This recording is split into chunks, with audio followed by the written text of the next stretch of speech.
Estamos con Dani Jiménez, el futbolista del Real Betis, que ha venido a acompañarnos hoy a una entrevista, nos ha querido estar un rato aquí charlando con nosotros. Lo primero, Dani, agradecerte que hayas aceptado la invitación.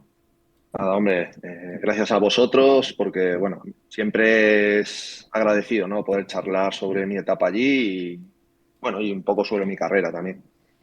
Ujú. Sí, principalmente, bueno, pues íbamos a hablar de la trayectoria un poco, después sí hablaremos también del Real Betis y también, pues bueno, un poco de lo que es el nuevo fútbol, de cómo es la etapa de retirarse, de la nueva etapa que está viviendo ahora.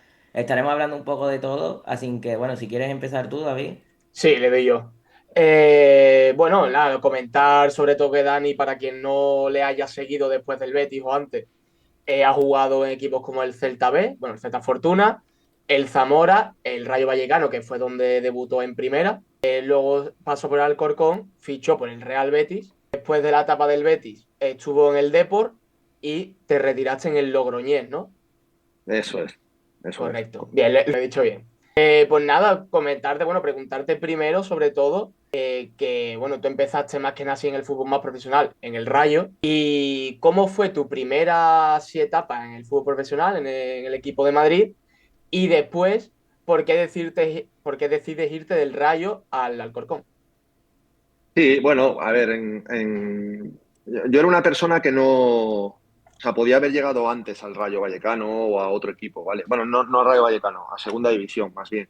¿Y qué pasa? Que estaba yo siempre una persona que iba mucho con cómo me sentía y cómo me encontraba en cada sitio. O sea, nunca tuve, hasta que me fui al Rayo Vallecano, nunca tuve la cosa esa de yo voy a jugar en primera o voy a ser profesional. Eso sí, simplemente, hombre, quería, pero no era como algo que tuviera en mente todos los días. Simplemente vivía el momento y entrenaba, intentaba hacerlo lo mejor posible y mejorar y ya está. O sea, no tenía esa obsesión de llegar más allá. ¿Qué pasa? Pues en Zamora estaba muy bien. Antes se cobraba mucho en segunda B, depende qué equipo, pero se cobraba mucho. Y yo, de hecho, por ejemplo, cobraba más que muchos porteros en segunda, sobre todo de equipos de mi zona, ¿no? Entonces, claro, yo decía, oye, aquí estoy jugando todo, soy una persona querida, cobro bien.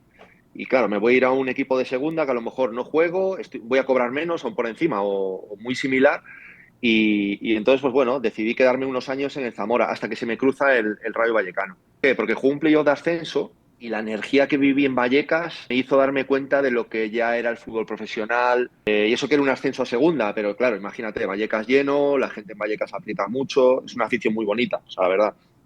Yo siempre digo que he tenido mucha suerte de jugar, sobre todo pues en el Rayo, Depor y Betis, porque son aficiones que son muy buenas, cada una. Son muy agradecidas, cada una pues con un poquillo más a lo mejor de presión o diferente también para la entidad a lo mejor de cada equipo, pero sí tienen una idiosincrasia parecida, ¿no? Entonces viví eso y dije, wow, esto ya me empezó a picar el gusanillo y justo me llama el Rayo para firmar con ellos.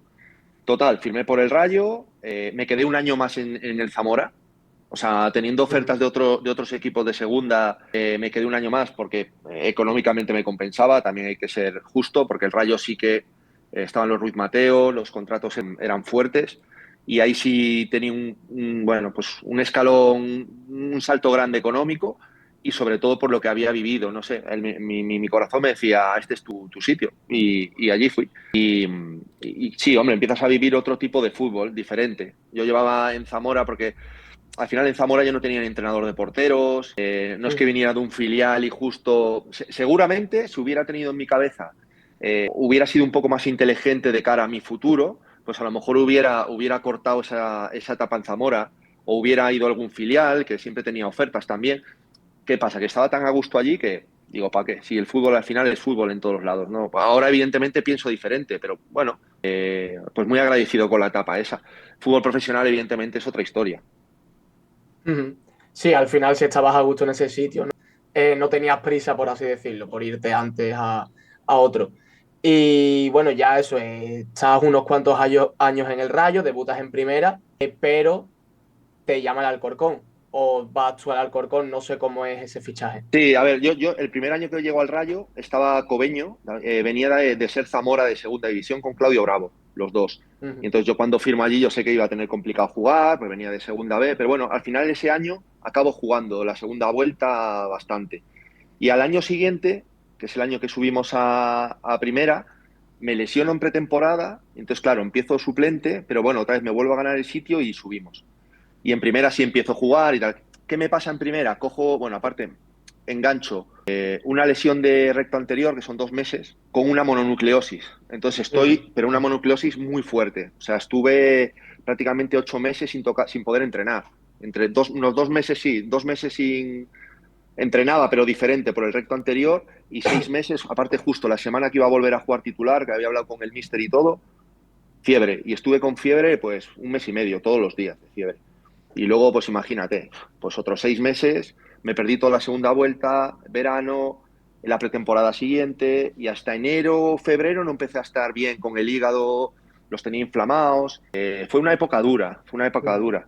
Entonces, ¿qué pasó ahí? Pues en diciembre el Alcorcón me llamó para ir cedido, y yo quería salir, pero digo, coño, ahora que ya empiezo mejor, juego en segunda, y el año que viene vengo aquí a tope. Y el Rayo no me dejó. Ujú. El Rayo contaba conmigo porque decía, oye, y es que Dani, ahora empiezas a estar bien, es que aunque no estés jugando, pero en cualquier momento te... Ya había jugado algún partido, no lo había hecho mal, pero yo no me encontraba bien del todo.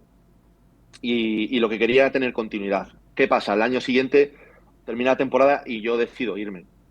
El Rayo Vallecano me ofrece un año de renovación y cobrando menos, evidentemente, porque claro, había pasado casi un año sin jugar. Pero no, pero yo, igual que al Rayo, lo quiero mucho y sufrimos allí mucho, todo el tema de estar sin cobrar, todo eso, y nos unió mucho con la afición. Y bueno, y a día de hoy sigo yendo al campo, vivo aquí en Madrid y voy al campo y estoy muy a gusto allí.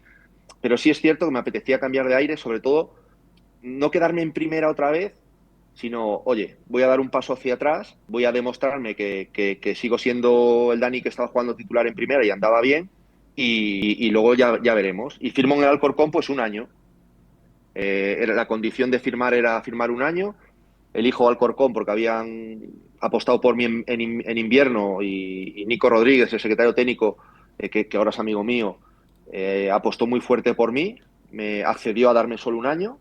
y bueno, pues el resto pues pelean Alcorcón, hice una muy buena temporada y ya se me abrió el abanico de ya yo elegir equipo, ¿no? Y bueno, ahí entra el Betis y algún equipo más que se me abrieron ese verano.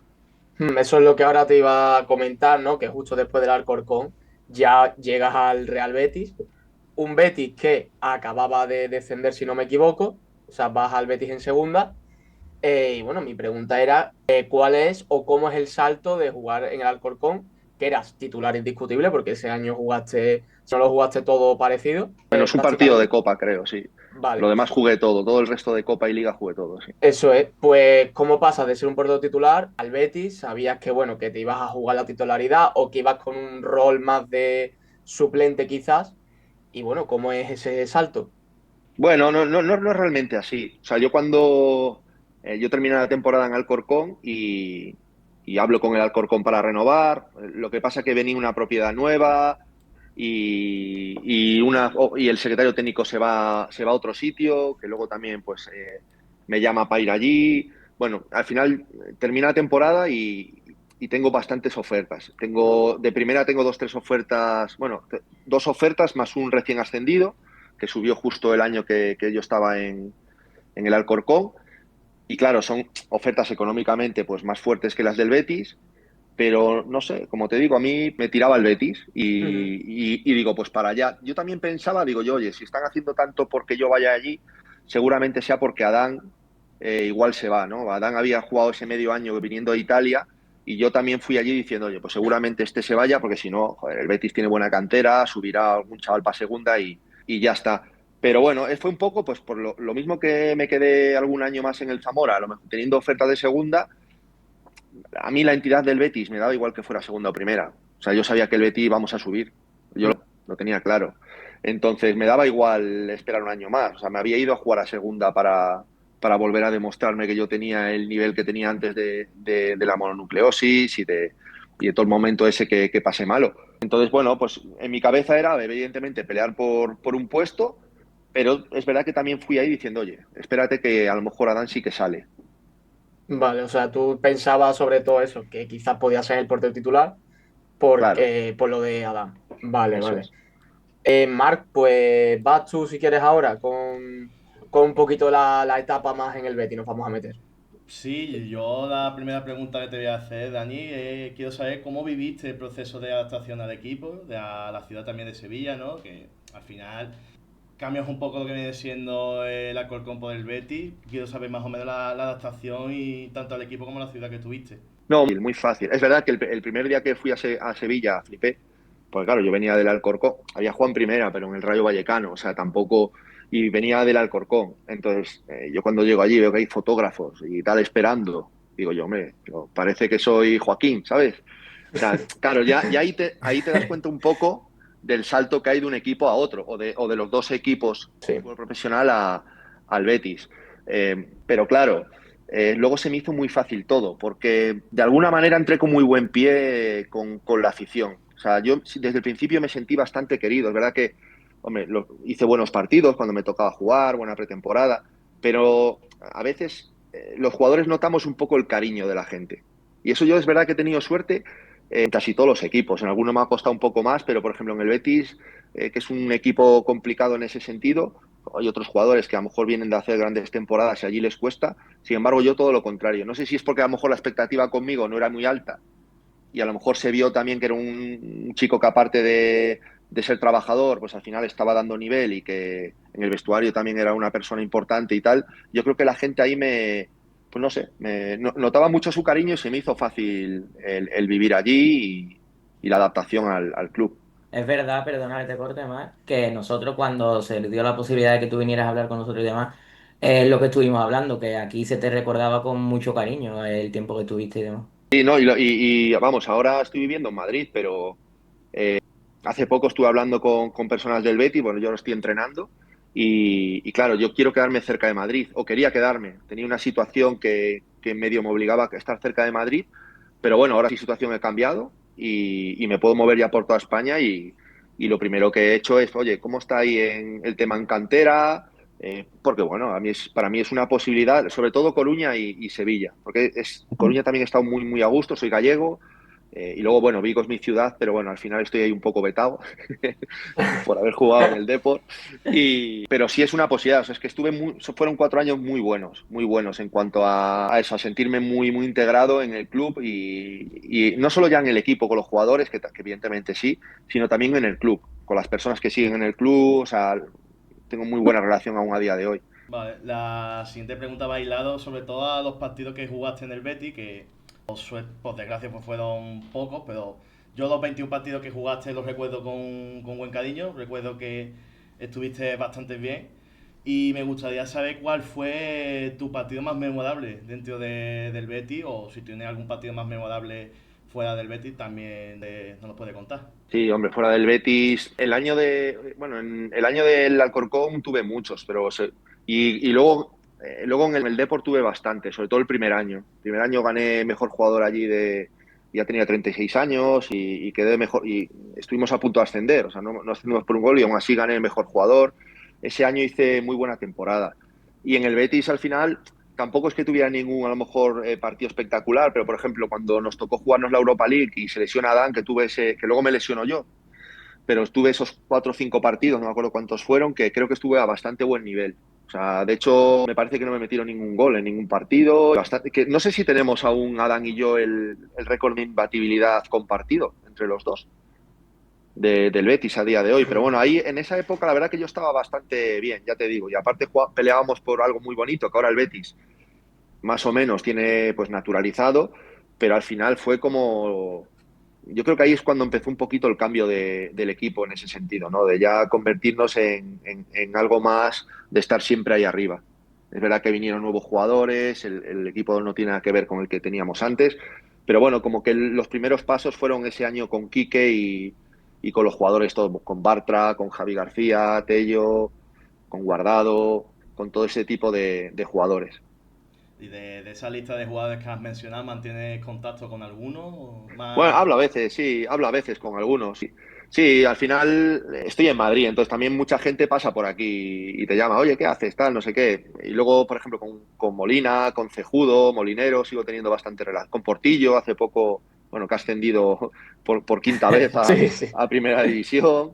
Sí, Porti, por ejemplo, este año yo estaba entrenando un equipo de División de Honor aquí en Majadahonda, el Rayo Majadahonda, y luego me fui a entrenar, me llamó un tercera y me fui a entrenar a tercera. Pero durante esos meses que estuve en el División de Honor, Portillo estaba sin equipo y estaba entrenando allí en el campo con nosotros. O sea, no entraba con el equipo, tenía su preparador, pero entrenaba ahí al lado. O sea, y entonces, pues oye, con Porti pues hablaba bastante. Y ya te digo, con Cejudo he hablado hace poco, con Jordi Figueras he hablado hace poco. Al final teníamos un equipo bastante sano, en el sentido de que bueno, buenas relaciones con todo el mundo. Con Joaquín, evidentemente, es imposible tener casi mala relación. O sea, y bueno, lo bueno del fútbol también es quedarte con esos más o menos amigos, pero siempre con esa buena relación con tanta gente. Muy bien. La siguiente pregunta va más o menos también destinada por el mejor momento que viviste en el Real Betis.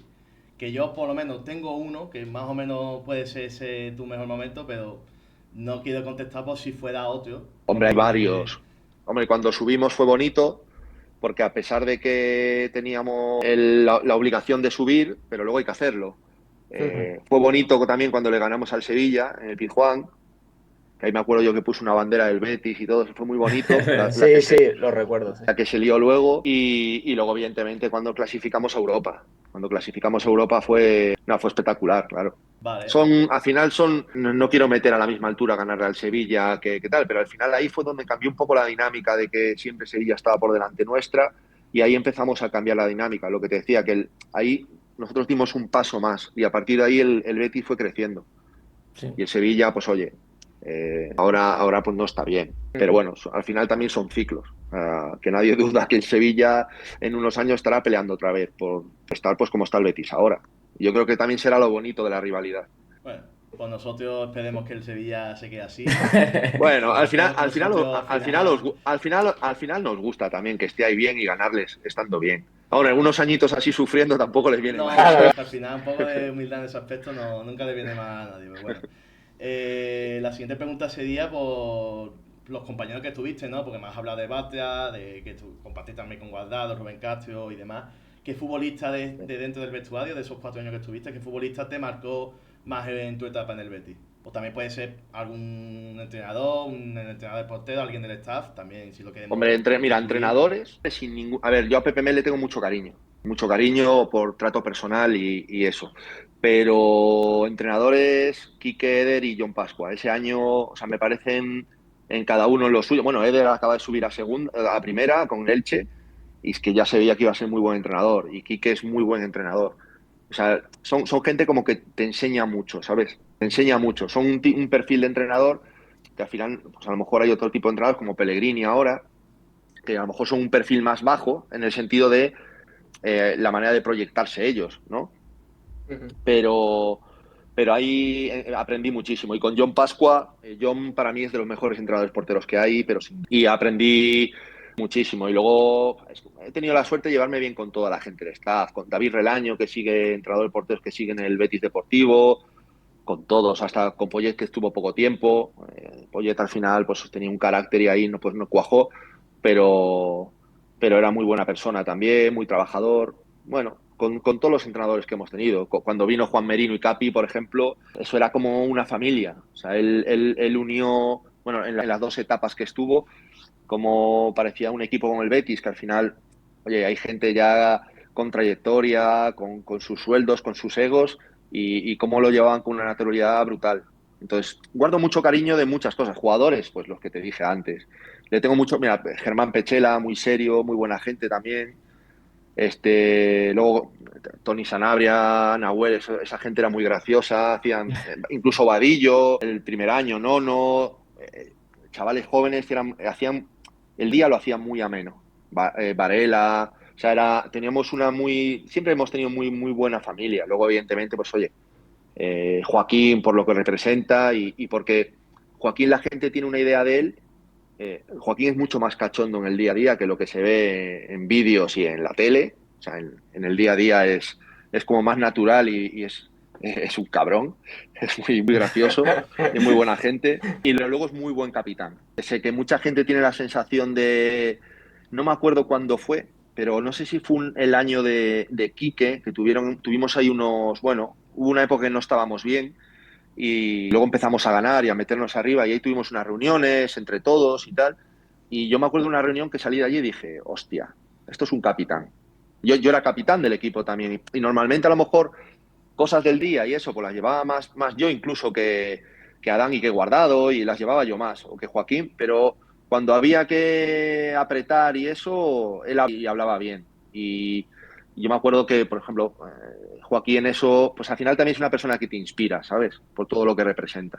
Pero luego mucha gente, es que ha pasado, la verdad que he tenido la suerte de compartir vestuario con gente muy buena, ahí en Bartra nos dio un salto de calidad brutal. Botello cuando vino, incluso Tony Sanabria. Mira, Tony, que tú siempre tenía alguna molestia, y era joven aún, pero Tony sigue jugando a alto nivel, selección. Tony podría ser el delantero tranquilamente de haber estado todos estos años en el Betis y habían dado muy buen nivel, pero al final el fútbol te lleva por unos lados o por otros. Guardado, súper profesional, en el día a día. Sé que el día a día con el equipo era muy fácil. Luego, otra de las preguntas que tenemos aquí guardadas sería que nos pudieras contar alguna anécdota que tengas de la etapa del Betis, ya sea graciosa, ya sea emocionante, alguna anécdota que nos puedas contar, o algo que no se sepa de aquel vestuario, ¿no? Que pudiste Hay muchas, estar. pero el tema es que las puedo contar. Claro, Hay, algo que puedas contar, que no. claro, claro. A ver, esta la conté en otro lado, pero es que es graciosa, la verdad. Y luego nos pasó otra bueno, justo, bueno, la que conté en otro podcast fue que nos fuimos Cejudo, Moliner y yo, pues a tomar algo y a fumar unos puros y eso, pues celebrando un poco el ascenso a primera y justo nos fuimos el día que el Sevilla ganaba la Europa League. Entonces, claro, a la vuelta íbamos en coche, que aparte íbamos en un coche cejudo que llamaba la atención muchísimo porque era como un jeep antiguo, hacía un ruido, parecía que estabas viendo una carrera de Fórmula 1, de MotoGP, y era un jeep. Entonces, claro, empezamos a ver que salía gente de rojo, de rojo, de rojo, y resulta que están celebrando, y nosotros con el coche en el medio de la celebración. Y nosotros diciendo, hostia, que no nos reconozcan, nos pusimos las gafas de sol, era medio de noche, y tiramos para arriba. Y esa fue graciosa. Y luego, hostia, en la celebración de ascenso, Molina que se tiró a la piscina ahí de Rosso, me acuerdo, esa fue brutal también. Es que Molina es un crack, Molina es un fenómeno. Y ves otra persona, capitán, un saber estar brutal, pero luego también es el primero que se divierte y todo, pero una persona muy profesional. Y también es un ejemplo también de lo que teníamos en ese vestuario. Pero es que tengo muchas. Lo que pasa es que hay algunas que no se pueden contar, claro. Claro, No, claro. claro. No, no. Él O sea, no está mal. Bueno, pues ahora que también lo has mencionado antes, la etapa esta que jugaste, ¿no? Por la lesión de Adán, que ujú. parecía que a ti te tocaba asumir ya el rol del primer portero, por culpa, es verdad bueno, de una lesión, pero parecía que ibas a jugar ya hasta que se terminase la temporada y justo en el Metropolitano, si no me equivoco, sufriste una lesión. Que estaba con fiebre ese partido, claro. Ujú. Y entonces, claro, tenía que jugar, porque el suplente era Pedro, el del filial, Sí, y claro, tenía que jugar. Y yo, claro. No sé por qué ese día me levanté con fiebre y a veces afecta muscularmente. Es verdad que el partido estaba siendo bueno, me encontraba, sobre todo ya me empezaba a encontrar muy bien con el juego de Quique.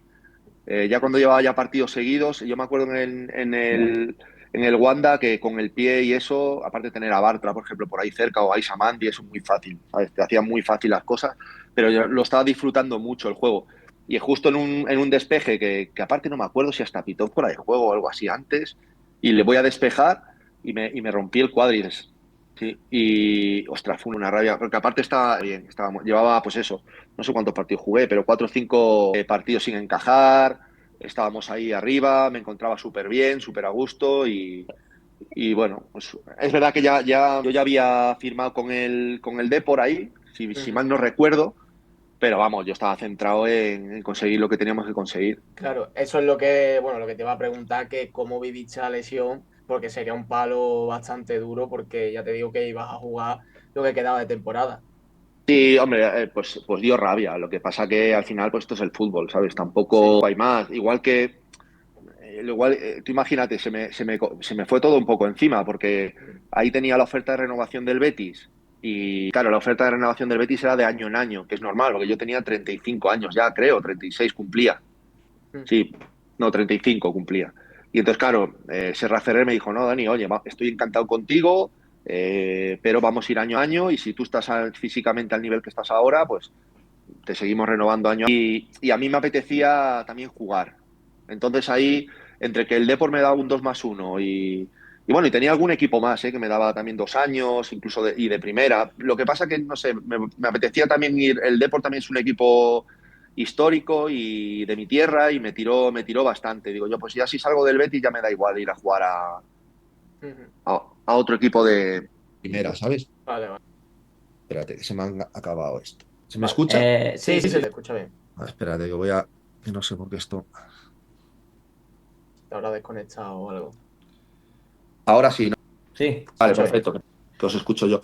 Nada, y se me juntó un poco todo, ¿no? Pues la ilusión de jugar esos partidos y estar bien y la cosa esa de... Yo por un lado quería seguir en Sevilla, pero ir año a año... Sí. Luego Serra me decía que luego me quedaba luego me quedaría en el club y tal, pero yo soy una persona que yo qué sé, porque me voy a quedar en el club tengo que valer para algo, me refiero, que porque hayas jugado igual no vales para otra cosa. Yo no tenía claro lo que quería ser pues en mi futuro. Entonces digo, mira, me voy a Galicia. Por suerte las puertas del Betis me consta que las tengo abiertas. Entonces, pues oye, encantado porque también viví años muy buenos allí en Coruña. Vale, ahora me gustaría saber cómo crees que contribuiste al éxito del equipo, a las cosas buenas que pasaron durante tu etapa, porque claro, es verdad que a lo mejor un tema de partido sí que jugaste menos, pero yo pienso que sí que aportaste tema vestuario, capitanía, como persona también más que como futbolista. Sí, bueno, al final, y también deportivamente también es importante que la gente que no juega que apriete. O sea, yo en el día a Mm. día era un fatiga. O sea, yo a Dan no le dejaba ganar, digo, tú juegas, pero yo en los entrenamientos te paso por encima. Y él como tenía también el carácter, que es más pasotilla, pues él cuando quería luego no le daba, ¿sabes? Porque yo ya estaba ahí activado. Pero nada, teníamos muy buena relación además. Y al final, pues yo también era consciente de que para mi gusto, lo he dicho en varios sitios, para mí Adán era de los mejores jugadores que teníamos. Que es verdad que yo creo que a veces se le hacía un poco de menos. No se valoraba a veces lo que él hizo, sobre todo los primeros años de Primera División. Y nos sostuvo en momentos complicados. Luego ya, oye, cuanto mejor va el equipo, pues evidentemente se nota menos al portero, o debería ser así. Pero sí los 2 primeros años, sobre todo, creo que estuvo muy, muy, muy, muy, a muy alto nivel. Y luego, sí, pues capitanía, incluso algún año que no, hubo un año que un mister habló conmigo para ser capitán y yo le dije que no, porque digo, a ver, yo te voy a echar la mano igual, pero a lo mejor pongo a otro capitán que juegue más que yo y yo y si pasa algo, pues yo hablo con la gente igual, tú no te preocupes. O sea, en ese sentido me sentía muy integrado en el día a día de todo y claro que conseguimos cosas también por profesionalizar todo, porque al final, por ejemplo, nosotros pedíamos comer allí desde casi el principio, no sé si ya el segundo año, y nos costó conseguirlo y sin embargo ahora es algo habitual en todos los equipos. Yo me acuerdo que nos decían, pero es que esto se hace en Inglaterra, esto es España y tal, digo yo, no, que esto es ser profesional, o sea, y cuidas a la gente y ves lo que come y tienes la dieta, claro, a nadie se le pasa hoy por la cabeza un equipo de primera que no como allí. Claro, lleva ya En un la que- seguimiento a rajatabla. Claro, pero pues nosotros un poco tiramos por todo eso. Y luego también a veces tienes que hacer un poco de adaptación a los jugadores que vienen nuevos, ¿sabes? Y eso, por ejemplo, en el Betis lo hacíamos muy bien, para que la gente se Vale. sintiera a gusto. Sí. Me gustaría saber, pues bueno, tras la experiencia de jugar en el Real Betis, ¿qué es lo que mejor recuerdas y mejor guardas de la experiencia que has tenido ahí? Y cómo, luego un poco más, cómo vives la marcha del Real Betis. O sea, ¿creías que era el momento de irte o ahora piensas que todavía te hubiera faltado algo más en el club? No, a ver, cuando me voy y luego hablando con gente allí a los años me dirán, oye, Dani, si te hubieras quedado, yo creo que los años siguientes hubieras jugado más partidos y si andabas, porque, joder, te vimos en el Depor que andabas aún bien físicamente y tal. Pero no era cuestión de irme del Betis. O sea, yo lo que le quería después de 4 años también era jugar, ¿no? Un poco y Ujú. sentirme ahí Sí. importante Y al final eran también los últimos años de mi trayectoria. Al final me retiré con 38 años y yo tampoco quería estirar el chicle por estirarlo, porque incluso cuando me retiré tenía ofertas para seguir jugando, pero ya como que ya mi cabeza ya me decía, y el cuerpo te va dando avisos, a lo mejor tú sigues estando igual de rápido y tienes reflejos, pero los descansos ya son diferentes, cuando te duele algo te duele más, te cuesta más recuperar, y todo mentalmente. Mentalmente ya, digamos que tu concentración o tu trabajo diario ya no lo puedes mantener a lo mejor como lo mantenías con 20 y pico años o 30, o en mi caso pues hasta los 36, 37 estuve bastante bien, que empezaron luego a venir las lesiones, pero lo viví pues oye, fastidiado por un lado, pero muy agradecido por lo que había vivido también. Y sobre todo por lo que te decía, por cuando tú estás bien en un sitio y te vas bien, pues siempre tienes la puerta abierta para el día de mañana. Y entonces, pues ahí te digo, pues es que soy un bético más. Ahora yo soy del Betis, veo todos los partidos. No he podido viajar porque justo no pude. Si no hubiera estado en la final, si pude. O sea, Ujú. siempre que puedo voy a ver el equipo. Vale, bueno, nos gustaría hacerte unas preguntas también ya más general sobre el fútbol, Ujú. pero hay un problema. Se va a acabar la llamada porque son Ah, 40 minutos lo que es verdad. permite. Entonces, si os parece, vuelvo a mandar el enlace, ¿os parece bien? Ah, es verdad. Es Vale, ya verdad. estamos bien. Me gustaría saber porque, bueno, yo por ejemplo estoy ahora con el curso de entrenador de fútbol, he empezado con el UEFA C que ya lo tengo y me gustaría ahora empezar el B. Y pues me gustaría preguntarte qué consejo le darías tú a los jóvenes jugadores que, bueno, que están empezando ahora y sobre todo el tema de portería, sobre todo los futbolistas que empiezan ahora como niños, no saben si ser portero, no serlo. Yo, por ejemplo, tengo niños que están en portería, muchas veces me piden ser jugador, por ejemplo. Jueguen. Mira, es que yo me acuerdo cuando empecé yo, claro, mi padre y mi abuelo habían sido porteros a nivel amateur, ahí en Vigo. Y claro, yo bien de niño jugaba muy bien. Era pues lo típico del colegio y eso, porque era muy rápido, era muy fuerte, o sea, al final, pues como he sido de portero, ¿no? Con mucho reflejo, rápido, así de salida, de buena etapa, pues como jugador de niño era parecido. Y jugaba siempre con gente mayor, y entonces al final, cuando jugaba con los de mi clase, pues sí. Y entonces yo me acuerdo que cuando llegué, no, yo soy o portero o jugador, me da igual. Y el entrenador me dijo, portero. ¿Por qué? Porque no había Ujú. portero. Pero yo creo que cada vez hay más, sobre todo con el boom de Iker Casillas, sí que hubo un montón de una explosión de gente que quería ser portero, pero eso te tiene que gustar. O sea, al final, yo creo que poco a poco, y ahora con Oblak y Courtois, sobre todo en España, se siguió manteniendo esa importancia del portero. O sea, el portero es básico. O sea, yo soy entrenador ahora. Este verano, por ejemplo, he estado viendo varios proyectos para unirme y tal, y muchas veces he desechado un poco el proyecto porque los porteros que había y están los dos renovados, y no es cuestión de llegarte a un sitio y tampoco echar todo atrás, no me daban confianza. O sea, en el sentido de poder jugar como a mí me gusta. Y yo estoy ahora en un momento que, por ejemplo, estoy en formación, entrenado, bueno, voy subiendo de categoría al año, pero claro, me gusta tener jugadores pues, que pueda desarrollar yo mi modelo de juego. Luego, evidentemente, pues si llegas a un sitio que al final y no lo has elegido tú, te llaman porque es una buena oportunidad, tal, pues ya te adaptas. Pero ya de principio buscar un proyecto que tenga jugadores en los que tú les puedas sacar rendimiento o poder jugar un poco cercano a tu idea de juego, ¿no? Entonces, ¿qué pasa con los porteros hoy en día? Que salvo Courtois y salvo, no se nos han sumado, bueno, Joan García aparece ahora este año, a ver si en el Mm. Barça, pero necesitamos a lo mejor un poco referencias y darle la importancia que tiene es el portero. Porque para mí, por ejemplo, la tiene muchísimo. Como te digo, yo para mí es básico un portero bueno en el equipo. O un Sí. portero que vaya, bueno, dos, cada uno en su rol, pero es muy importante tener ese departamento pues muy bien equilibrado, ¿no? Y luego gente, date cuenta que los niños al final lo que hoy en día buscan la inmediatez y los highlights y no sé qué. Y el highlight es meter gol. No si Sí. paras un penalti es highlight, pero paras un penalti, imagínate un niño para un penalti, pues de infantiles a benjamines para tres, No, porque Mm. no llegan al larguero, porque no, o sea, ser portero tienes que vivirlo, tiene que ser vocacional. Entonces, si no estás seguro, pues oye, pues que juegue. Y si no, vas rotando. Muchos equipos lo que hacen de niños van rotando al que sea el portero y hasta que a uno le empieza a gustar mucho. Y eso suele pasar, ¿eh? Más de lo que la gente se cree. Luego a la gente cuando vive estar en la portería le gusta. Mm. yo muchas veces, bueno, yo en mi caso, yo entreno en la Unión Deportiva Bellavista Y muchas veces pues le pongo de ejemplo a Tony Dobla, que al final sí salió al Real Betis y ahora está allí entrenando a los porteros de vez en cuando. Que entonces yo siempre le pongo de ejemplo a los niños, pero claro, los niños ni la han visto jugar. Claro. Sí, a ver, es que los niños le pasaba a Raúl en el Castilla, y es Raúl, que los chavales del Castilla no, ni lo conocían. Sí, claro, lo decían de Raúl es del Madrid, pero no lo habían visto jugar. O sea, bueno, los chavales hoy en día son diferentes también. O sea, claro, yo tengo 41 años. Yo he entrenado, empecé a entrenar con niños de 15 años.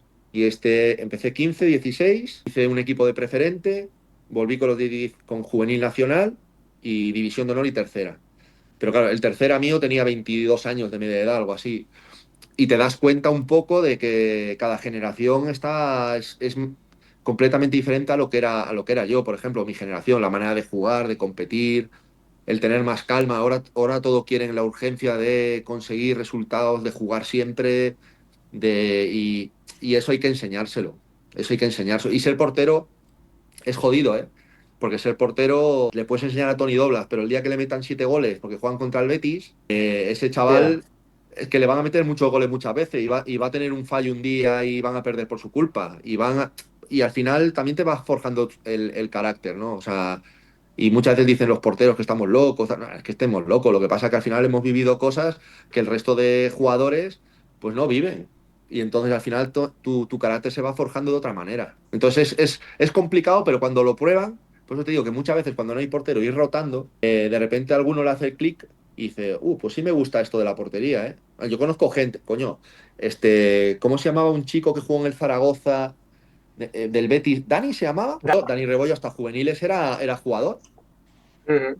Hasta juveniles. Ostras, Hasta juveniles. Él ostras. cuando firman el Betis, es que yo, por ejemplo, con los porteros de cantera, no fallé en ninguno.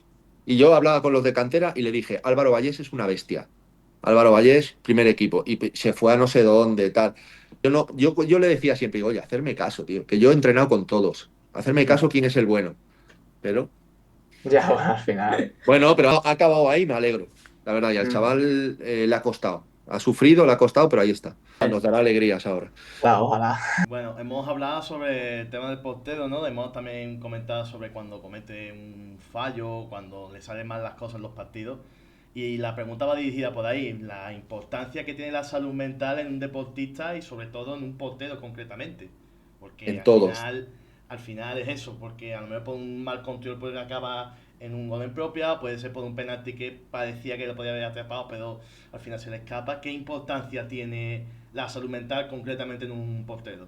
No, en todos. O sea, es que es importante porque yo al final, como os he dicho antes, entrené chicos de 15 y 16 años. El año de que entrené, aquí hay cadete Superliga, no sé cómo es en Andalucía, no sé si hay dos grupos de división de honor, puede ser, o hay uno en cadete. Hay división de honor y luego hay, ¿no? Como Hay, super- primera o algo hay así. Superliga también, que es toda Andalucía. Sí, eso es Ah, vale. Liga Nacional. Liga Nacional creo que se llama. Pues Aquí en nada. Andalucía. No, Vale. ¿No? División de Bueno, honor, eso. División de Vale. honor y juegan por Es verdad, Andalucía. sí, perdón. Ah, vale, es que aquí en Madrid hay división de honor y luego hay Superliga. Es como la. Y ahí, por ejemplo, yo me di cuenta que la salud mental de los jugadores, claro que es importante, pero la del entrenador también. ¿Por qué? Porque yo sentí una frustración. O sea, el venir del fútbol profesional, de repente, el año anterior con los niños de 15 años, que eran casi los mismos, lo hicimos muy bien, quedamos muy bien en liga, y de repente te empiezas a encontrar Madrid, Atleti, Getafe, Leganés, Alcorcón, y dices, Rayo Vallecano, y dices, cuidado. Claro, cuidado. Entonces, ¿tú cómo gestionas? Porque al final el equipo pues lo tienes que salvar de categoría, son niños, tú no estás acostumbrado a entrenar niños. Entonces, yo ahí aprendí mucho en el sentido de la gestión de los chicos y la gestión de uno mismo, que eso es muy importante. Es verdad que yo ya la tenía un poco asimilada porque al final, oye, en la portería tienes tiempo para pensar, es de los pocos sitios donde tienes tiempo para pensar y analizar lo que está pasando en un campo, y muchas veces analizas que dedícate a lo tuyo, déjate de frustrarte por lo que el equipo hace o no hace, porque si no, cuando te toque a ti actuar, no lo vas a hacer bien, ¿no? De manejar esa frustración. ¿Qué pasa luego? Que cuando tú quieres manejar niños y esa salud mental de los niños, tienes que tener en cuenta que tú eres una parte de la vida del niño, pero luego tiene su entorno, sus primos, sus padres, sus abuelos, Y en el fútbol es complicado, porque lo que le dice el entrenador, que puede ser un entrenador muy equilibrado y muy tranquilo y que al chaval lo puede tener, pues oye, más o menos orientado y bien, el padre le puede decir todo lo contrario. Entonces, claro, y cada vez pasa más. O sea, siempre ha habido los típicos padres que se creen que sus hijos van a jugar en primera división y que es fácil. Yo me lo he encontrado, ¿eh? O sea, aquí yo me he encontrado jugando en el Rayo Majadahonda, que en el Rayo Majadahonda, no sé de las categorías que yo he entrenado y chicos que yo he entrenado, en primera división o igual uno, como mucho. Pero es que estás jugando contra el Madrid y en el Madrid igual llegan tres a primera división o cuatro. O sea, del Rayo Majadahonda lo normal es que no llegue ninguno. Pues la mitad de los padres se creen que sus hijos iban a jugar en... Y que es fácil. O sea, tienen el ejemplo de su entrenador que ha jugado, porque yo al final he jugado entre primera y segunda B, pues hasta los 38 años. Pero no es fácil. O sea, sin embargo, no le dan la importancia y lo difícil que es conseguir eso. ¿Qué pasa? Que muchas veces las frustraciones de los padres se traspasan a los hijos. Y ahí es un problema muy gordo. Y cada vez hay más, porque los hijos cada vez, pues el TikTok, el Instagram, la dopamina al momento, y no. Y eso no es la vida. La vida al final luego les irá enseñando a base de palos que es otra cosa, que es saber resistir, saber tener paciencia, tener calma. Y es una pena porque no se empieza a trabajar en los equipos, en el Betis se trabaja, pero en otras canteras no tienes medios para tener un psicólogo deportivo o mismo un coach o lo que sea, pero una figura de poder orientar. Y sobre todo, no solo a los niños, también a los padres. Y no se puede tener porque al final eso vale dinero y los equipos pues humildes es muy difícil que tengan ese tipo de presupuestos. Muy bien, luego hemos hablado de eso, ¿no? De las dificultades a lo mejor para los porteros y demás. Luego, una de las cosas también que tengo aquí apuntada es el momento más duro de tu carrera. Porque me imagino que al Pues, final, a lo largo de tu trayectoria, habrás tenido mejores partidos, pero seguramente tendrás partidos más difíciles. Y también me gustaría saber cómo superaste aquello, ¿no? Aquel partido que a lo mejor pues, no te salieron las cosas como uno pensaba. a ver, partido como tal, no tuve. O sea, pero el momento de la mononucleosis, por ejemplo, en el Rayo me mató, pero bueno, al final, como no puedes jugar y al final, pues es lo que hay. Pero ahí, y aparte ahí tenía equipos detrás, de fuera de España. Había firmado dos poderes justo con representantes internacionales para negociar. Con un equipo lo tenía bastante avanzado. Ostras, ese fue duro. Claro, pasas de eso a estar 8 meses sin tocar ni un balón. O sea, fue muy duro. Y luego el segundo año del Deportivo, ya a nivel físico y mental y todo. O sea, a mí ese año fue el que más me curtió porque o sea, tuve una pubalgia, no sacaba con la mano los partidos, me sacaban los centrales, pero me pedían que siguiera jugando. Claro, yo 37 años, imagínate, sin entrenar bien apenas. Luego viene la pandemia. Entonces me recupero más o menos la pubalgia, no la recupero, sino que la tengo ahí dentro de estar en casa y hacer los ejercicios y eso. Y luego cuando vuelvo a empezar a jugar, que jugamos miércoles, domingo, me rompo el cuádriceps de nuevo, porque tenía el cuerpo completamente descompensado para no hacerme daño por el tema de la pubalgia. Y jugué 9 partidos con el cuádriceps roto. O sea, eso era no dormir. Y luego bajamos, aún por encima. O sea, yo era un espantapájaros que estaba en la portería y había veces que hacía buenos partidos porque justo en el salto no me dolía la pierna o tal, pero yo cada vez que golpeaba veía las estrellas y golpeaba. Y luego a lo mejor saltaba y claro, cuando te pega un pinchazo no tienes ese dolor constante de que lo vas tolerando, sabes lo que hay. De repente saltaba, me pegaba un chispazo y no podía saltar, medio me caía. Y era una incertidumbre y un malestar constante y ese año sufrí muchísimo, muchísimo. O sea, lo hice porque me lo pidieron y porque, a ver, también me sentí muy querido en Coruña y no sé, era una manera de agradecer también el cariño, ¿no? Ya que te piden que juegues, pues juega, Dani, tío, inténtalo y aparte también, como sabía que me iba a retirar en un año o dos, pues digo, oye, pues mira, si me tengo que retirar antes, pues me retiro antes, pero esta gente se lo merece. Pero ahí sufrí muchísimo. Fueron momentos esos momentos me han hecho un poco también ahora estudiar todo el tema de gestión emocional, he estado estudiando bastante de coaching, porque creo que para un entrenador es importante también, claro. Muy bien. ¿Vale? Luego, tenías rituales antes de los partidos? Lo Nada, típico es de que pisar nada, o... solo tuve uno que era en el Zamora en segunda. Había un cordón, o sea, yo me acuerdo que había unos pantalones que me molestaban porque el cordón de dentro era súper fino y no sé, me molestaba. Entonces, cambiamos María, la chica de la lavandería, me puso un cordón más gordo, como de yo qué sé, pues bastante más gordo, o sea, no era el típico de un pantalón y tal, pero me era súper cómodo. Entonces, a partir de ahí, ¿qué hice? Siempre jugaba con ese cordón. Pero es la única vez que he tenido, luego ese lo perdimos, luego me fui, pero no volví a tener nunca, porque es que, a ver, eso al final los rituales y eso es para tú no tener, o sea, valen, ¿eh? O sea, mientras no sea algo paranoico de que si no lo haces vas a perder y te va a pasar algo malo, pero eso lo que hace es quitarte un poco la ansiedad, ¿no? Y, y bueno, pues si el nerviosismo, esa ansiedad o ese pequeño estrés que tenemos de competir, si te lo quita, pues oye, bienvenido sea. Pero yo por suerte no he tenido nunca, o sea, me daba igual jugar. Yo siempre decía, mientras no vaya con 7 colores diferentes y no sé qué, mientras vaya más o menos elegante o de un color bien, ya me vale, ¿sabes? O sea, no tenía ni ritual ni nada. Un día me tomaba 2 cafés, otro día ninguno, Sí, como me sí. apeteciera, sí. No le daba Eh, importancia a eso, vamos, le daba importancia a lo que pasaba en el campo. Ya Ujú. está.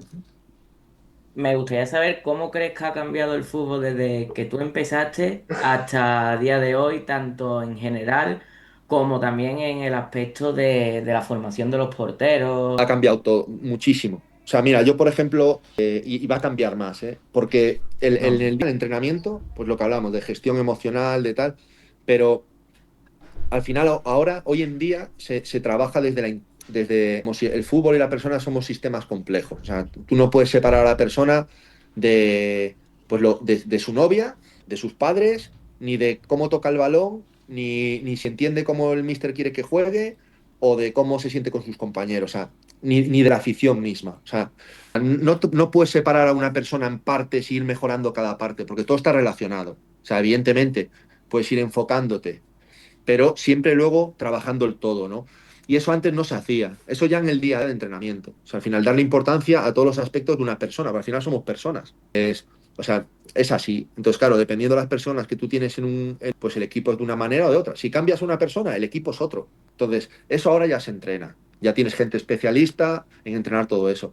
Luego, como yo portero, al final los porteros pasábamos mucho tiempo pues haciendo tecnificación, o sea, el calentamiento nuestro, la parte introductoria, al final eran tecnificaciones, ¿no? ¿Qué vamos a trabajar hoy? Y luego nos juntábamos con el equipo.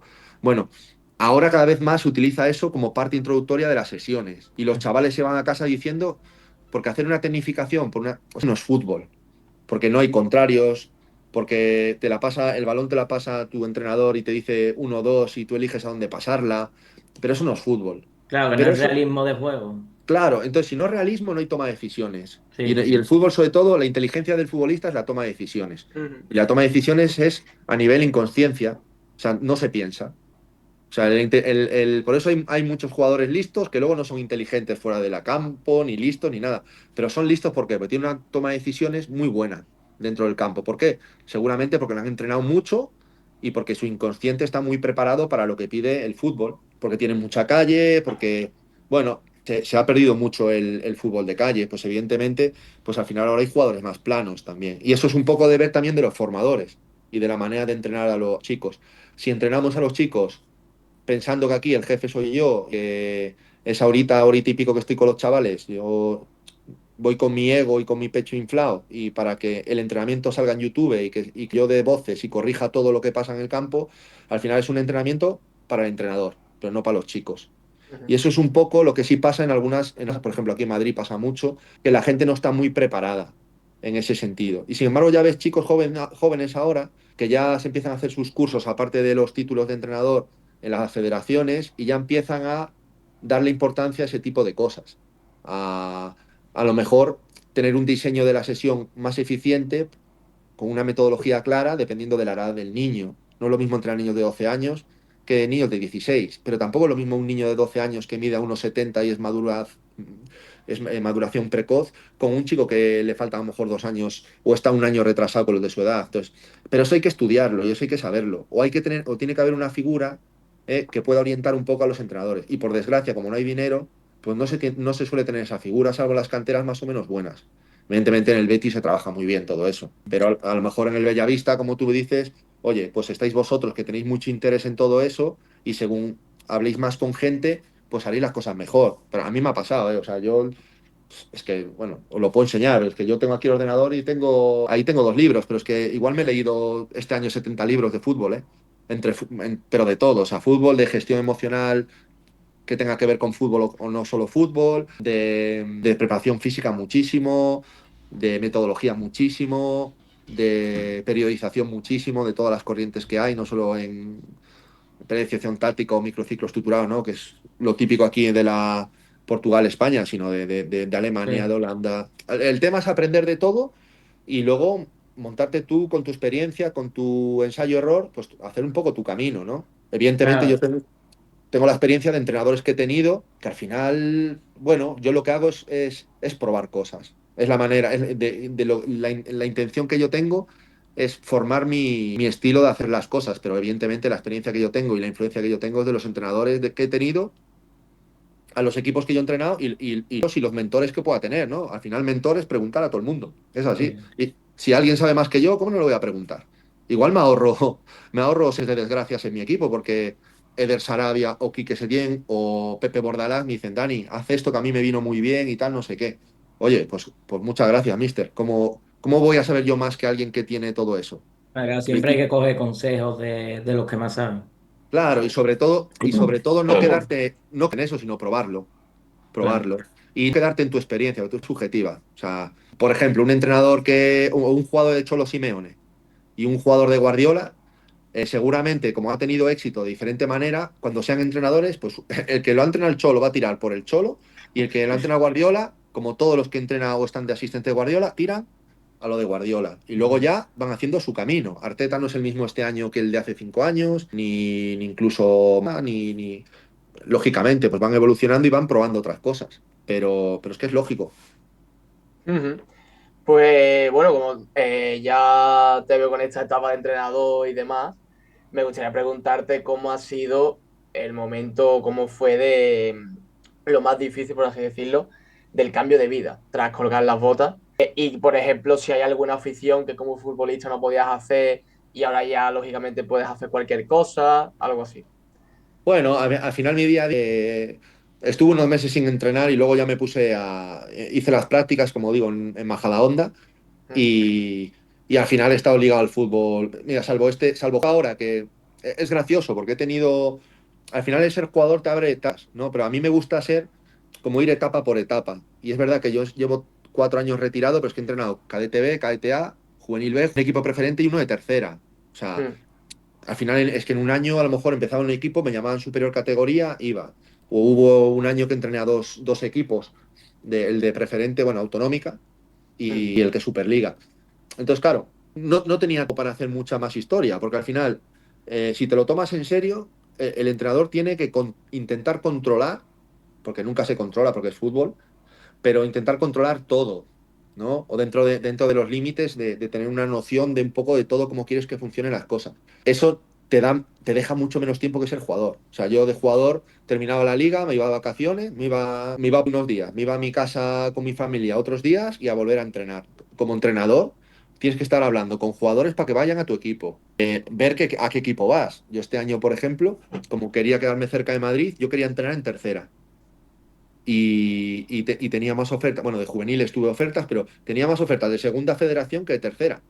ujú, Y yo un tercera, pues oye, de mejor nivel, de un nivel bueno para poder yo hacer las cosas con buenas instalaciones, con buen material, con buen campo, y al final acabé teniendo ofertas de segunda federación y de lejos de Madrid, y no las cogí. Justo lo que yo quería aquí en Madrid, pues al final o cerca de Madrid no me ha salido.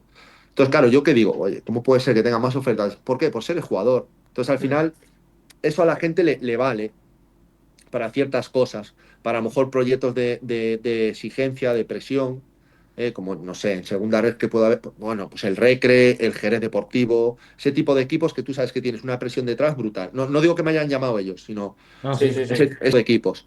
Claro, entonces dicen, oye, un exjugador, portero un por encima, que han tenido 15, 20 mil escupiéndole y diciéndole cosas, pues eso lo va a gestionar bien. Pero yo prefiero ir etapa a etapa. Ahora voy a Ujú, entrenar a los jugadores de sesiones AFE, que están sin equipo, y mi intención era quedarme por Madrid. Ahora se me ha abierto la posibilidad. Bueno, pues oye, en cuanto haya baile de banquillos, que por desgracia pasa mucho en el fútbol actual, pues iré a algún lado. Pero he intentado tener calma este año y intentar elegir un sitio donde yo creía que mi proyección o mi formación podía ser la ideal, porque si no al final entrenas por entrenar y no salen las cosas. O sea, tienes que ir a un sitio donde estés a gusto y donde sepas que puedes trabajar bien, porque yo lo que me estoy haciendo es formarme.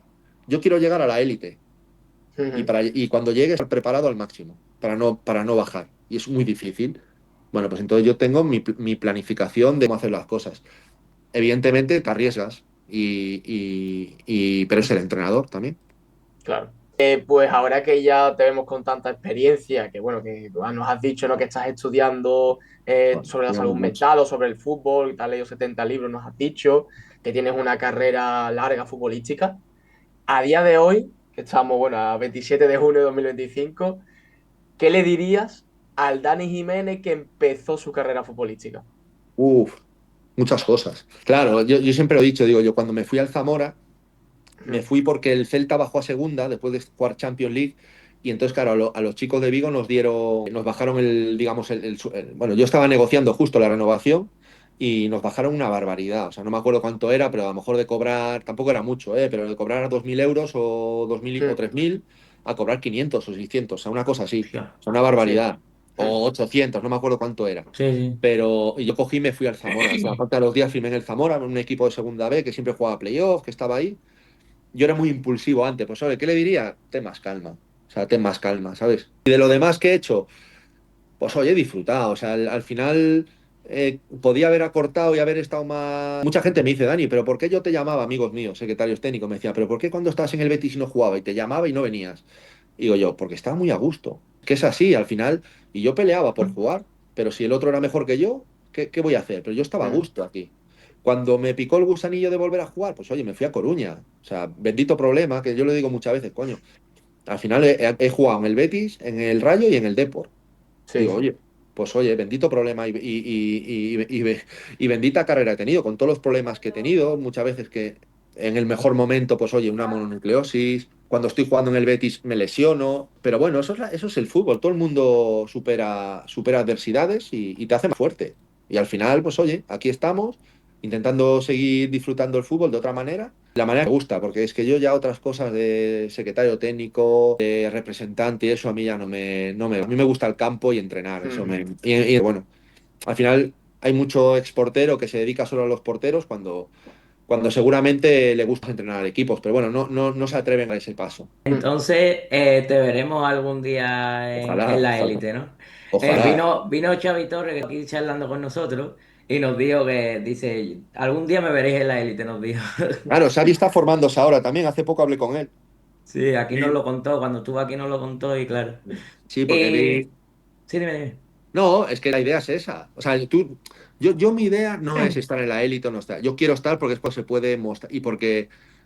Pero a mí la intención que yo tengo es cómo desarrollar algo y ver que funciona y que ir mejorando el día. O sea, el poder disfrutar el proceso de entrenar, de ser entrenador en la élite. No, ya, evidentemente para ganar, pero no el llegar a la élite por, "Buah, estoy aquí o no, sino el disfrutar ese proceso. Igual que disfruté el proceso de ir jugando y ir currándomelo para llegar a donde yo llegué de jugador, pues yo al final he tenido que currar mucho para llegar al Betis, para llegar al Depor, para retirarme con 38 años. Al final nadie me ha regalado nada. Pues ese proceso de lucha y de pelea es lo que te enriquece. Pues yo quiero llegar a la élite, pues como Xavi. Ojalá algún día nos enfrentemos ahí los dos y nos demos una antes del partido. Seguro. Ojalá. Y me gustaría saber, bueno, porque nos han hecho aquí algunas preguntas, pero la mayoría de preguntas que nos habéis estado haciendo, pues la hemos ido respondiendo básicamente. Pero es verdad que hay una que a mí se me ha pasado antes, que era, bueno, ¿cómo ves el proyecto del Betis a día de hoy, ¿no? El crecimiento que ha tenido, la evolución, Brutal. ¿cómo lo ves? No, brutal, brutal. O sea, y yo creo que el Betis es que Ángel y Josemi son muy listos, muy listos. Pero que ahora, ¿cómo se está trabajando en cantera? Porque al final, ahora mismo, sí, el Sevilla también, el Sevilla Atlético, es verdad, el filial, sí, también está potente. Que no sé si este año ha quedado por encima del Betis Sí. Deportivo, Sí, sí, sí. pero todo lo que viene por debajo, el Betis es muy potente. Ya no solo el División de Honor con Dani Fragoso, sino todo lo de que yo lo sigo. Sí. Y hay gente trabajando en cantera, que yo conozco a alguna gente muy, muy válida, tanto de los que mandan y coordinan como de entrenadores. Y destina más dinero, que antes destinaba más el Sevilla a esa cantera. Entonces, yo creo que el proyecto que viene del Betis es el de seguir manteniendo un equipo así bueno y seguir subiendo Jesús, Jesús al final, pues oye, pues parece que se va a vender. No, También hay de que... hecho, Ya De bueno, de está, hecho, hecho, lo ha mientras estábamos en la confirmado, entrevista, está lo han prácticamente ya está, confirmado. 20 y confirmado, pico, sí. 22 millones o algo así, o Sí, 25 o 22. 25, Sí. 26 el total con las variables y demás, Bueno, pues pero oye, escúchame, pues hay más Jesús en cantera. No Sí. sé si, pues a sacarlos, ya está. Hay que tener, claro, nosotros no podemos hacer como el Celta, que saca a todos los chavales, tal, ¿por qué? Porque la entidad del Betis está por encima y porque nuestro equipo al final tiene una base muy buena. También, si tú inviertes en cantera, pues esos dos, tres chavales, cada 2 añitos puedes ir sacando y te van a ir. Y a lo mejor, pues oye, si te pagan por ellos, tenemos que también los béticos ser inteligentes, que ojalá nos pudiéramos quedar con todos.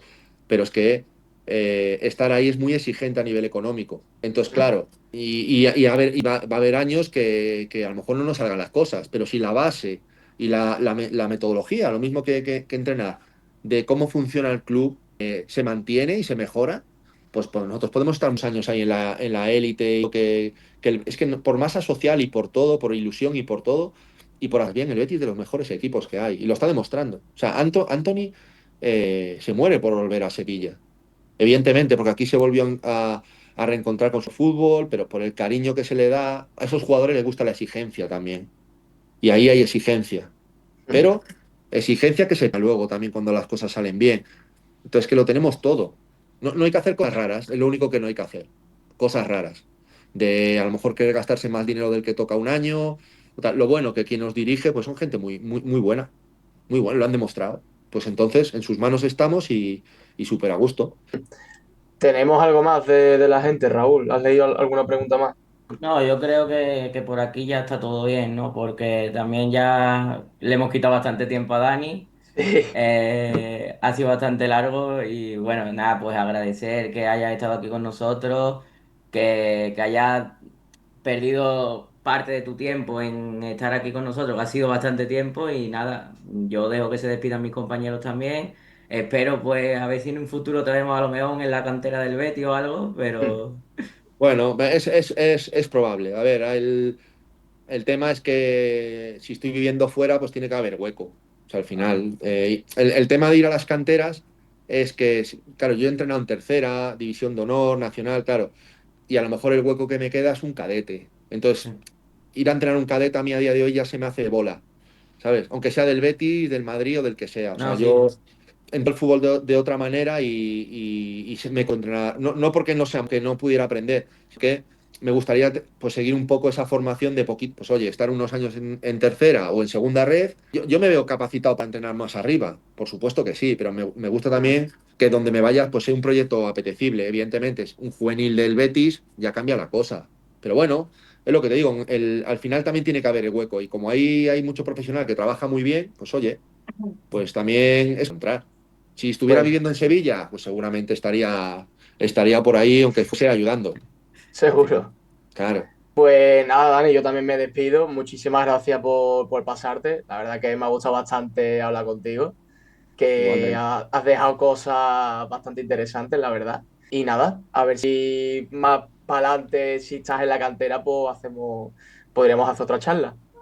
Bueno, pues nada, ojalá, ya te Ojalá. digo, yo me hace poco decía que la ilusión que yo tengo es de entrenar a los equipos donde he jugado. Mm. Entonces, eso sería, pero porque como me he sentido tan querido en los sitios, pues me hace ilusión volver a ir. Sé que como entrenador a veces acabas peor que como jugador, pero oye, me la juego, ¿eh?